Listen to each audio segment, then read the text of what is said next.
Good morning all. It's Friday the 22nd of August. Welcome to Friday Focus. During the summer break, we're doing some recorded versions, as you've heard already.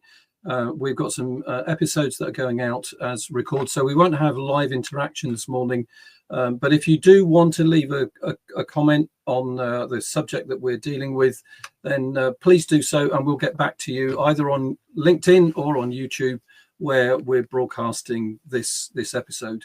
You know that we're on LinkedIn. Probably you've seen my profile there, and you'll be engaging with us at that in some way. On YouTube, we're also building on Substack and Spotify, so if you do want to engage with us there, please do so. Then my newsletter that goes out every week is on both of those channels, and you can engage with the conversations that are going on now. Today's episode is different from some of the others. It's in the sense that this is, you've heard me say about the episodes, join the conversation. And I'm really interested in engaging with people that want to talk about issues that are very live with us every day within the education world. And today, Katy Potts reached out to me on when we did the episode on early years, and wanted to focus on safeguarding, digital safeguarding within the new framework that had been published around the time that we were talking about early years.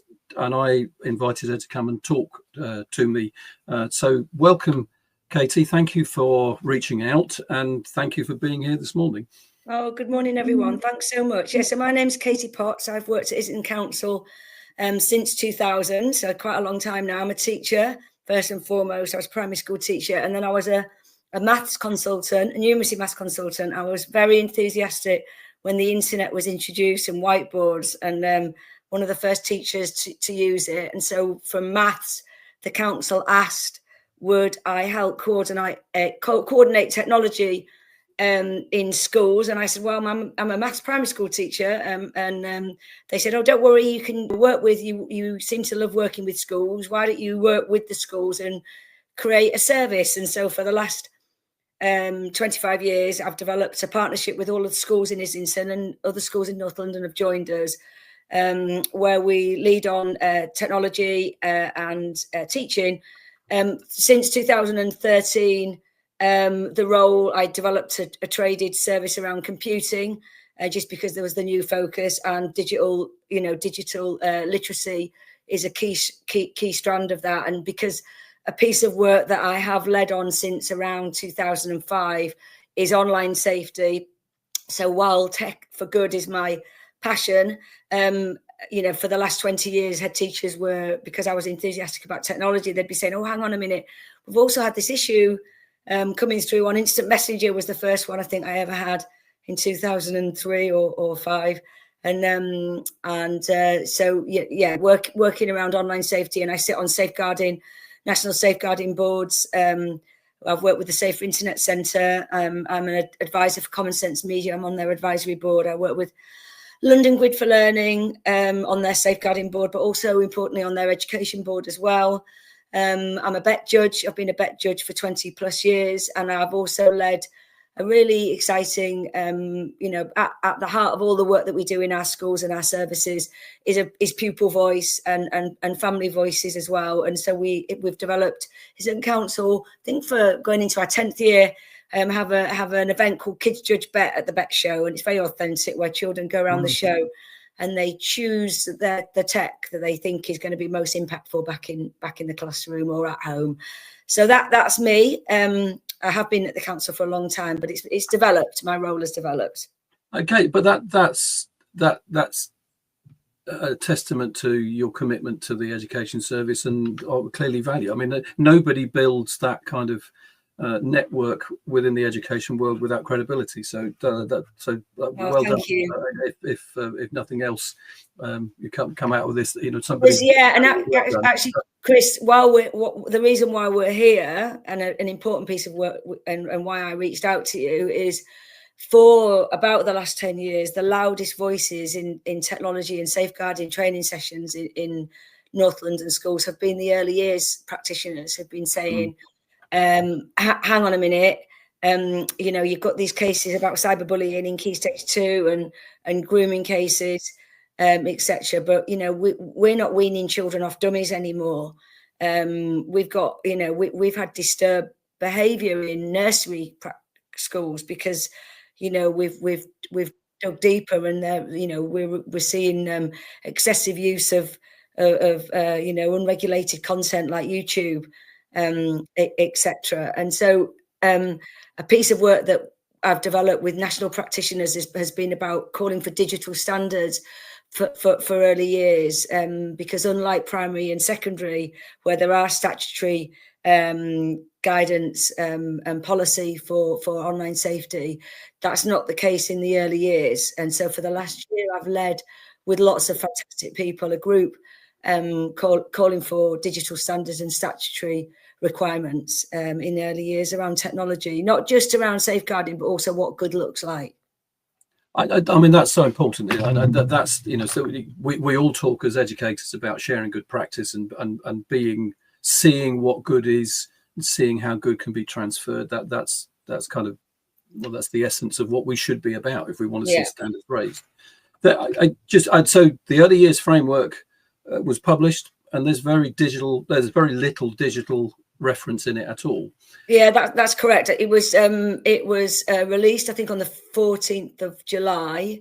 And yes, there's no requirement under policy or safeguarding. There's a link, I think, on page 23, which was in the previous iteration of the framework, which there's a link to, you may find useful. And it's safeguarding children, protecting professionals in early years settings, online safety, but it's just considerations. And that was written, it was published in 2019, and it was written before that. I know colleagues who wrote that, and they said it was written in several years before that. So it's very, very dated. But what's key there is that you may find this requirement. It's just a link, and you know, it's not statutory. What do you think? I mean, obviously, there are the great and the good that sitting down writing these policy frameworks. They're not taken lightly. They are done, but the concentration is not on the things that we are now seeing as important. So one would question over time whether these people are in touch with what really is going on the ground. I mean, we all know that young children, very young children, are very screen savvy now. They've got access to all sorts of things. What is it that's stopping the policymakers from being aware of this change? I'm bewildered, to be frank. I don't understand this void. The action group, the Digital Standards for Early Years Action Group, wrote to the Minister for Early Years this time last year, actually, and we did manage to convene a meeting with the safeguarding team. And we presented all of the data around Ofcom report that, you know, 49% of children are using live streaming platforms. You know, YouTube has a live streaming a tab on it. You know, 87% are using YouTube on a regular basis. 17% are using TikTok. A large percentage have mobile phones and iPads. I think a fifth of early years children, I can't remember which Ofcom report, I think it was the earlier one, 2024 had percentages of mobile phones, and that was really high, a fifth. 2/3 have iPads. And often they're, you know, in advice, the current advice that's available from platforms like Internet Matters, they have videos of how to support your child, and the child's with their iPad in a bedroom, unsupervised. So the kind of advice to families, you know, it has images of your child in the bedroom on their own, you know. So it's a very, very concerning picture, really. We took this evidence to the early years safeguarding lead in the DFE, and they said that the framework was already, this was at Christmas, and they said the framework that has just been published was already, you know, had already been through Parliament, and there was this non-statutory link. We also raised the fact that in early years settings, there's a hodgepodge of practice. So in early year settings, you'll find some practitioners who are enthusiastically using YouTube for songs, rhymes and games on a daily basis. And then other practitioners who are so concerned about the use of YouTube at home that they'll actually say we don't use any technology at all. The other admission in the framework is the fact that there's no requirement to teach technology.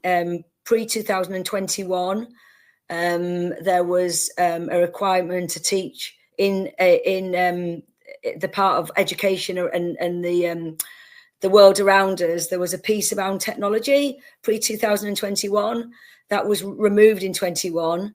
So there's actually no requirement to teach technology to children either. And I believe that's been moved from the measures now. So they actually, of the 7, the 5 that prove, say that you're at level, the 2 others include that environmental understanding of the world is not included anymore. No, that's not included either. And we talked to them about that. So not only is there a void in teaching children about online safety and teaching parents how to set settings and what are good boundaries in the home in terms of bedtime and books at bedtime, and what good looks like in terms of CBBC. There is great content out there. Watching it with your child, being with your child, talking to them about what they're watching, activities that you might do that links to the CBBC. So apart from the fact that that's a huge piece of education for families is missing, then also the support for practitioners in terms of how you might use it in the setting, how to educate children about technology in the real world, but how you might also use it within your teaching. You might be using YouTube. How might you be using that? Do you need the big screen on? Not really. If you've really got to use it for a song, and that should be questions, in my opinion, in a lot of early years practitioners' opinions and practitioners like me who've got a lot of experience in technology. For early years, I would be really questioning if you're using it for a song. Why are you using it for a song? Really, in terms of pedagogy, the adult leading the song in early years, leading the rhyme or leading the story is key, really. But you might be using it for Michael Rosen because his content, the way he leads videos are exemplary. He's so animated and such an expert in delivering stories and rhymes. But that's actually, Katy, that's quite that I've not heard somebody make that point before. That's really interesting, that to use, it's like any teaching tool, but to use it, I mean, to heighten the listening capacity of children rather than just all of it being consumed through visuals. That's quite a significant. That's something for teachers to consider. Why would you put it on the screen? Why does it need to? Why? Yeah, absolutely. Yeah, absolutely. If you really need the song to support you with you are hearing now practitioners saying, I don't feel confident to sing anymore. And this is this is why the digital standards for early years is so vital, because in terms of pedagogy, there's great research called Fiona Aubrey-Smith, who's led frameworks about impact, and the use of technology, and it's the role of the adult, and the use of technology, and that's absolutely paramount in early years.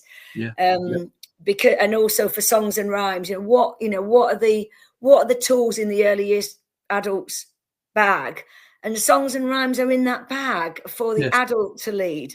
That's always been the case, and in the home as well. We know that songs and rhymes and stories are key to the delivery of learning.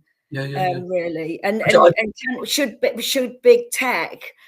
There is all of this debate about AI in education in secondary schools. It's like, hang on a minute, let's talk about early years, because big tech is taking over sometimes in some classrooms taking over.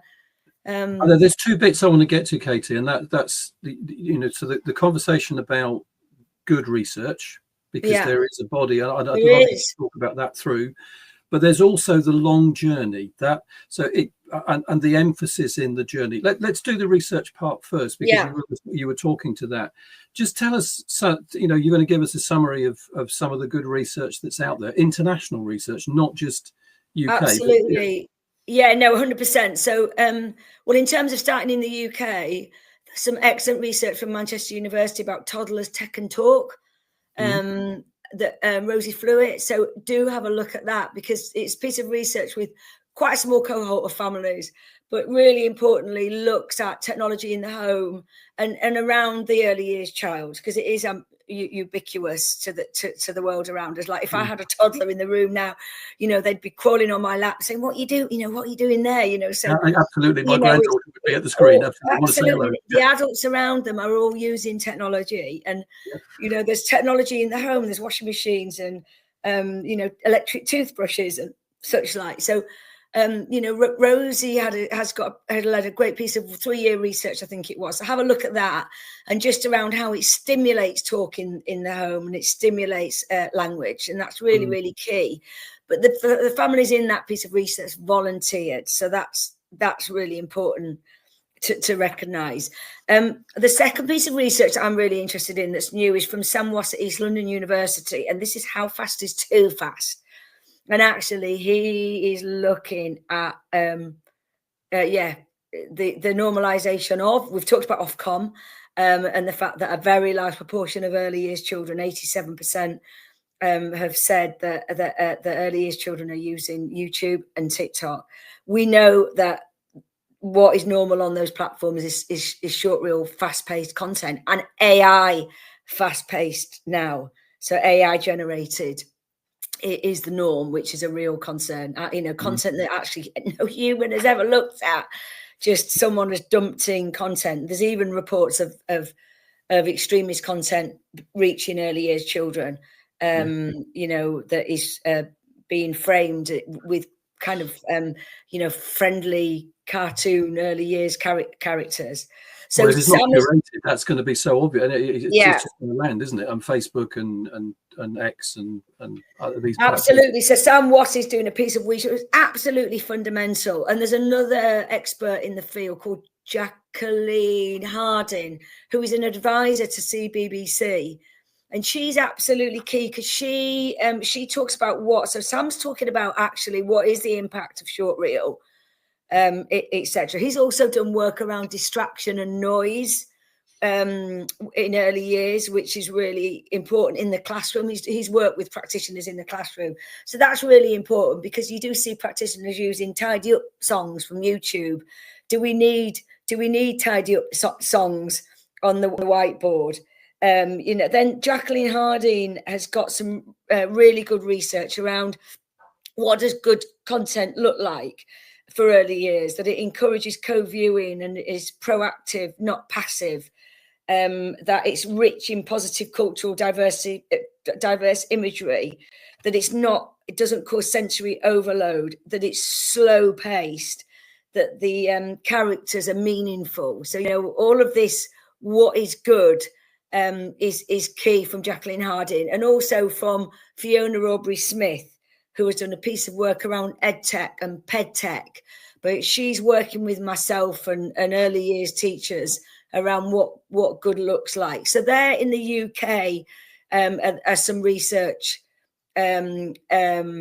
publications that you can look like. Manchester University, East London University, Fiona Aubrey-Smith and Jacqueline Harding. Globally, Finland, always Finland, has done some excellent research. I haven't got that to hand. I apologise, because I just read that in a recent, just this week I read about Finland. But Australia... Finland's is a much bigger, because they've taken it seriously and produced a strategy that covers all the schools. All the schools, and I think they start from early years. Australia have got a birth to 5. It's called Digital Society. Let me... it's called Young... Let me just bring it... Young... should have this open. Young Children Digital Society. And that is a funded statutory framework. I think it was developed 5 years ago. I've met the lead researcher there. Really exciting. And we importantly shared this research. And I work with the early years professional bodies the Early Years Alliance and other bodies, we presented this research to a recent parliamentary review in the UK around digital media, and a review of digital media. And that was published this week, last Friday on the 15th of, the 22nd of July, it was published. So have a look at that. And they recommended early years. So from the, so that's very new off the press. They did recommend that early years was a phase to be included, which is absolutely brilliant. So there's some research. There's some research for you. Yeah. So the journey, the concentration, and we've talked this through briefly, that so much of the emphasis is on later, that we need to see the shift. We know that. Someone, an education leader once said to me, if we're constantly intervening, then we need to go back and look at what we're not doing that's causing the intervention. 100%. So clearly there needs to be a shift. Now, there are schools that are doing brilliant things. So I suppose the question is, how do people shout about the good stuff? Because as we've already said, sharing good practice is the essence of improvement. It's working where you are. It doesn't necessarily transfer in every case. Actually, Katy, I'm just wondering about, you're working with a local authority that's working with all of its schools. The emphasis in the wider nation is that there's a lot of MATs that are providing that service that you would as an LA. Do you see any opportunities for sharing great practice? I mean, obviously you're doing that where you are. 100%. I mean, we've in Islington, we've worked with London Good for Learning, so it provides internet to the vast majority of schools in London and actually beyond. And they've got a great safeguarding and education advisory groups. And we, Islington, have worked with them to develop free, and it's available, policy templates that are available. So we work with early years, we work with early years advisors in Islington. We work with obviously the head teachers of early years settings and curriculum and safeguarding leads. And we work with charities like Common Sense Media. And we have developed free policies for early years around developing online safety and technology impact policies. How are you using technology, reviewing why you're using it, communicating that to families, communicating that to staff, and then translating it into policy. So that's available on LGFL. If you just Google early years LGFL, you'll find that. We have taken that a step further in Islington. We've developed with our parent groups. I think this is really, really key. We do roundtables with parent groups in our schools and our early year settings. So I've developed, with 61 Steiner school, I developed, not a Steiner school, it's a Montessori school. And I had 60 parents one evening in January, and we had a brilliant evening where I said, right, come on, let's do a roadmap from birth to 16. What does tech look like? And the parents had post-it notes. They were, because I said, look, it's all very well. We've got phone bans in secondary schools, but Ofcom say we've got a fifth of preschool children with smartphones, and we know that about 2/3 of early years children have their own iPad. So actually, really should we really be saying ban phones in secondary schools when we've got this? We've already got mobile devices in bedrooms. We see that in advice to families of early years. Come on, let's start from birth. What would it look like? So we've got a roadmap that I can share with you, and you can share after this. I don't think I've got it on a because with the roadmap, we use the widgets, so it's very visual. It's got very low. It hasn't got much text on it. But that's really that's really key, and that's available. And important is, what does good tech look like? As well, I've talked a lot about BBC, but it's wonderful BBC for early years. Busy Things, we love Busy Things in London because we get that free via London Grid for Learning. Common Sense Media we really love because it's got brilliant advice for families about what good tech looks like, and then it's got a free digital media framework, and it starts from the early years too. And importantly, in the framework and the roadmap, we talk about good habits in the home. So what good habits look like. Books at bedtime, meal times, traveling on the bus. As children get older, I talk about atomic habits with parents, because that's a great book called Atomic Habits, but stacking your habits. Things. I've got teenagers who I will actually, if you don't mind, I've got to go and shout at one teenager who needs to go to his running club in 10 minutes. But around, Yes. and he hasn't walked out the door. So I'm actually going to walk to my door and shout, get to your club. But, atomic habits, building exercise, healthy food, the tools that you can use on devices. So screen time, we use screen time. We've got teenagers in our house. I've got screen time on my phone. It cuts out after two hours. We've talked to them about algorithms and around, actually, do you really want to have that app? This, it will hook you in. So they're like, okay, fine, 15 minutes then, So they kind of understand the reasoning behind it, and they don't have TikTok at all. That is what we've decided in our house. Okay, you can have YouTube, but you get 15 minutes. Even your running app has got addictive tools. It's shared. Your friends are sharing their running track. You've got to be all over everything that they're doing. Chris, on that note, think about your next question. I'm going to go and shout at a teenager. Won't be a minute. I'm going to do the. So if you're here, this is the practicality of doing live broadcast. But now, if you're with us and you're interested in the conversation, like, share and subscribe so other people get involved in the conversation. Please do join in and follow the material either on LinkedIn, on YouTube, on Spotify, and on Substack. The conversations are growing. People are engaged. We've been going for 12, 14 months now. So our regular broadcast every 2 weeks. That we will be reviewing that in the new year to see if there's enough content to do more, but we are interested in the conversation. So I will say, while Katy is just doing the very practical thing, if you want to raise a point or you want to get involved in the conversation, just reach out to me on YouTube, and my team will engage with you, and we'll grow the possibility of a conversation. Now let's get back to the conversation with Katy. I hope, did you mute me there? I hope you did, because you heard me. You will go mute. It's fine. Nobody heard your conversation. I was bellowing at my teenager to get to tennis.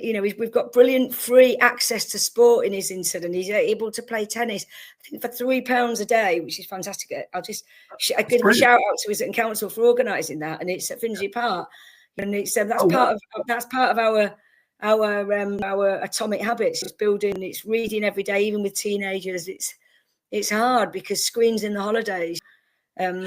Just on that's because you referred very briefly to the habit of banning electronic devices. Now we know that a lot of that is about distraction and notifications. Yeah. But I've been a strong and always have done. I've always struggled with phone banning, particularly when I was working with a set of school leaders, and when I said to them, do you realize there's £250,000 worth of technology in the safe that you keep? Because are we insured?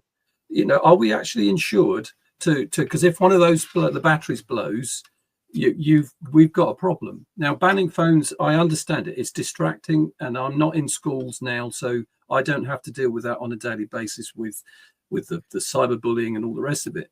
But the reality is, Katy, as exactly as you're saying, if we taught good habits and set parameters and stuck to them, then, if we started early, we would all, because we're using technology now. You're probably watching and listening to this on a mobile phone, more than likely. Yeah, absolutely key. And it's the education aspect in the home. It's empowering. It's very important to work with families so they feel confident around the what good tech looks like, the tools that they can use for restrictions, kind of very not but authoritative parenting around being confident about, no, you're not having that app till that age. I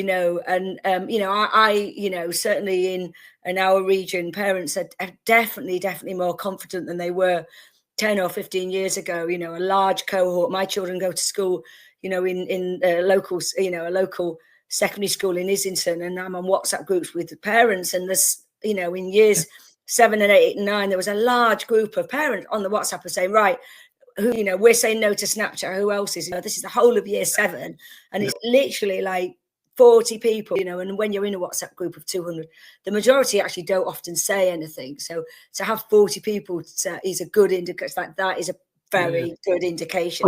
But people do not, I find with LinkedIn, they don't necessarily respond. No. They are taking it in, because you can see the difference between the impressions and the responses. So the fact that it's being talked about is key. Absolutely. So it's a going back to kind of you know, let's talk more about, you know, there's a lot of media focus around you know, phone bans in year 6 and year 7 and 8, you know, upper primary. But we've talked about, you know, it's too late. And, you know, we need to build, you know, education from the early years, what good looks like. You know, why giving a mobile phone to an early years child, we know that's happening, isn't a good thing. But what good technology looks like, and the key around education and around algorithms, you know, talking to children from a really young age around, you know, why YouTube you're not going to watch YouTube. You know, my children didn't have YouTube in early years or primary, and we're still down on it in secondary school, you know, age, you know, because it's algorithm driven, it's on autoplay. It's unregulated. There's a lot of extreme content that is on there. So educating families to feel empowered to talk to their children about that. So YouTube isn't the daily content, you know. I mean, but that sounds, you know, even talking like that, you know, so many families are, you know, big tech is YouTube is in the homes. It's on the TV screens even, you know, it's not even if we go from the mobile phone, you know, actually televisions have YouTube as the key app that's streaming as well in the living room. So talking to families around the fact it's unregulated is important. There's AI content on YouTube. You know, we must be talking about that. It's absolutely key. You know, it's not being curated for children. No. You know, as CBeebies has, as BBC Bite Size has, etc. There's so much good content for, you know, horrible histories as we go up, you know, and you know, and the other content on CBBC is superb. You know, and we've had one of the guys that developed the CBeebies and BBC Bite Size was our inclusion specialist that came and spoke some time ago. So he, you know, I would actually shout out for that, and just Jonathan. You know, really appreciate that his input on the inclusion side. Jacqueline Harding is the advisor who's working with Islington. We're developing from the roadmap for families, which we can share. I meant to say the roadmap, people are welcome to use it, but please, it has to be done in consultation with your school communities. So you can't take this roadmap and then just use it. You have to have a consultation with all your parents over a term and bring them in and share it in newsletters, etc. But we're also doing a piece of work with Jacqueline Harding and Fiona Rodby-Smith about a day in the life of an early year child and what is good. And Fiona's had this great idea about what is not so good. So not so good, NSG. So we've got an NSG, you know, giving examples around what is not so good, which is brilliant. Sorry, so we've got 5 minutes left because I've got to go and galvanise my teenagers more. Absolutely, and just a last question, and it really, so in your role within the authority, because we've talked about a lot of this, we've talked about policymakers, the fact that their lack of concentration. So much of what we're saying, if we model on the Finnish idea, the 0 to 5, that's at government level where they're speaking to society and they're saying this is important. Yeah. What we need to be clear is that this is not an overemphasis and another burden on teachers. This needs to be systemic. This needs to be a bigger picture. Yeah, health messaging, really. What you're thinking, right? And it kind of it speaks to what you've just said about that bigger consultation. Don't just take the guides, and because otherwise it becomes an onerous school activity again. But this is a societal change. This is something that needs to impact. What do you think needs to be, or what's the most exciting thing about the future of this in terms of what you've seen and where it needs to go? Yeah, no, I completely concur with that. You know, it's around. I'm very hopeful with this parliamentary review on digital media, which is important, an important piece of activity, and we've also got the new national curriculum review. But there's been links there already to digital media, but it has to be wider than the school. It has to be health campaigns, you know, is something that we are hoping for. So a little bit like the Green Cross, a little bit like the Green Cross Code. But what is good, and if you look at the Australia framework, the young, I keep forgetting the name of it, the Young Digital. You said Young Children Digital Society, you call it? Yeah, they have they've got great campaigns from that around, you know, families being involved, you know, curating the content for the children. What does good look like? Books at bedtime. So, yeah, we really hope that there's national campaigns, you know, part of a digital media campaign, part of the new Online Safety Act, and Ofcom, who have talked to, you know, Ofcom have a role here, you know, in terms of messaging to, you know, national campaigns around digital media and messaging around the online harms as well, and age appropriate age regulation. So yeah, really hopeful that they can all come together. The online harms bill, the review of the digital media that's just been published, the parliamentary review. We've got the new curriculum review that is only school focused, but you know, I hope that they all come together for a society-wide, really, reset on what does good look like for early years. You know, much more confidence society-wise around, you know, good content. You know, reinforcing books at bedtime, reinforcing, you know, watching the role of the adult in early years is key. You know, watching good technology on the larger screen, toddlers not having mobile phones in their bedrooms on their own, on YouTube. So fingers crossed, all of these in 2025 and 2026, all of these, if it's not in the early years statutory framework, which is disappointing, these other mechanisms come together for some kind of activity. Katy, I'm very appreciative of a shorter conversation, but you know, we've gone into a lot of the depth, and you've given us such resource. We'll try and make sure that links to those research papers are shared in the show notes so that people can see that. But thank you so much. I prepared notes, and actually we've covered everything. I think you were great at curating this, because we've brought together all of the global research on early years, and then there's a lot of really great stuff in the UK.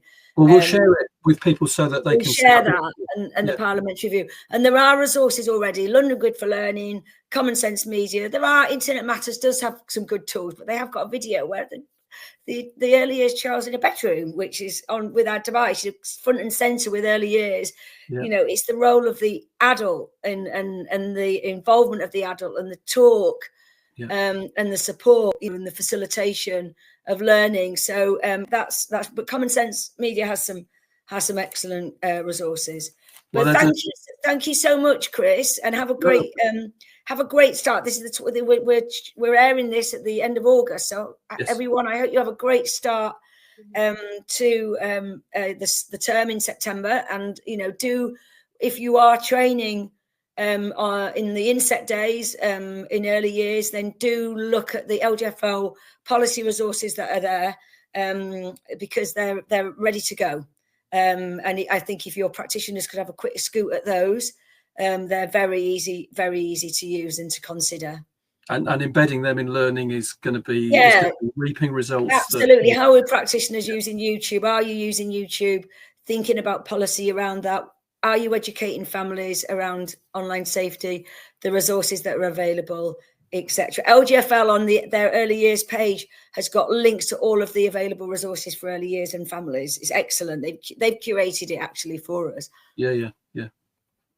So Katy Potts left us with lots of resources, and thank you for listening and being part of this conversation. We've got a few minutes in terms of our normal length. I just want to remind you of a few things. If you haven't so far, read my work on the efficient school, please get yourself an e-copy. It's an ebook, and it covers not just the cost cutting. Actually, I used an expression the other day, which was, don't design to survive, which is where a lot of schools are. All of the indications that we have at the moment is that the school budgeting systems are looking as if everyone is not investing in the future, not investing in anything, because it's just kind of base level everything. So don't think about that.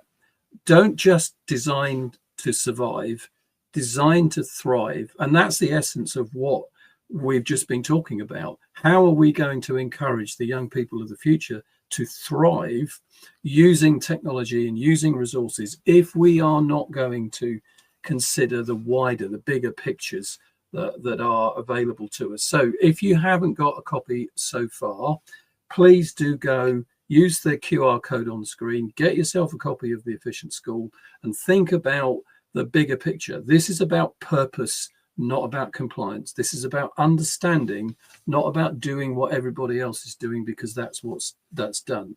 There are so many school leaders that I talk to that say, look, we've got these figures, we don't know what to do with them. And this is where we step in Smart Curriculum around building understanding. So on the back of the conversation that we've just had around how are we going to change the level of investment in schools from very intervention focused to a purpose-driven start point focus, how do we do that if we do not start to think about how we put schools together? Now, we know role is changing. We know that the birth rate is falling and schools are going to get, as it appears, tighter and tighter in terms of money and resource. So we need to be thinking again. And this is where the efficient school steps in. Yes, it's got the metrics in it. Yes, but it tells you how to use them and apply them, and then gives you the kind of bigger picture results. So if you haven't got it already, please do get a copy. Then if you haven't heard so far, search for the Smart Curriculum Network, the Friday Focus podcast on Spotify. We have actually added Substack as well to that now. So we are expanding over the next year. And we're looking at how this will grow. So thank you for being with us for the last year. We've got some exciting guests coming up in the new academic year. We're going to be talking with international partners. We're going to be talking to industry learning specialists on not just the classroom, but learning in terms of the bigger staff body. And we're going to be looking at issues as they come up through the year. So please do join us, do share, get other people involved in the conversation. Certainly on LinkedIn, I'm hearing more and more people saying, can I connect and can I share the stuff? Of course you can. Just share the link. The more people that get a chance to get involved, the better. As I said to someone the other day, the more the merrier. So if you would like to get involved in the conversation, we'd love you to suggest some topics. If there's something that you want us to look at, please do suggest. If you'd like to come and talk and have a conversation with me or with others that are working with us, please do so. Volunteer if you're interested. Get your case study out there. Get the work that you're doing talked about. That would also be very, very valuable. So thanks for being here. Please do come and join us at some point, and we will see you in the new year.